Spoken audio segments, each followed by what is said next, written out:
बिस्मिल्लाहिर्रहमानिर्रहीम व्यूअर्स, जो breaking news है वो ये है कि इमरान खान को इस्लामाबाद के एहत अदालत में से गिरफ़्तार कर लिया गया है और रेंजर ने इनको गिरफ़्तार किया। सबसे पहली ख़बर जो है वो सैफर नियाज़ी ने दी कि इमरान खान को जो है वो रेंजर ने गिरफ़्तार कर लिया, लेकिन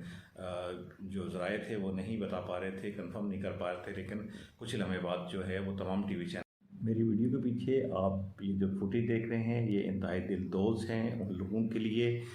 जो पाकिस्तान से मोहब्बत करते हैं, जो पीटीआई के कारकुन हैं, टाइगर हैं, जो उनके लिए यकीनी तौर पे बड़ा एक ऐसा लम्हा है कि वो नहीं चाह रहे थे कि हमारा उनका लीडर जो है वो इस तरीके से जो है फास्टेड हुकूमत के सामने घुटने टेके। उसने घुटने टेके, बल्कि आज सुबह वो लाहौर से इस्लामाबाद के रवाना हुए। आज उनकी पेशी थी हाई कोर्ट में और तत्पताज़ा जो खबर है वो ये सुनी जा रही है कि इस्लामाबाद हाई कोर्ट ने फौरी तौर पर आईजी इस्लामाबाद को और दीगर मुतल्लिका जो अदारे उनको बुला लिया है, नोटिस जारी कर दिए हैं। गिरफ्तारी के ऊपर वो बरहम हुई है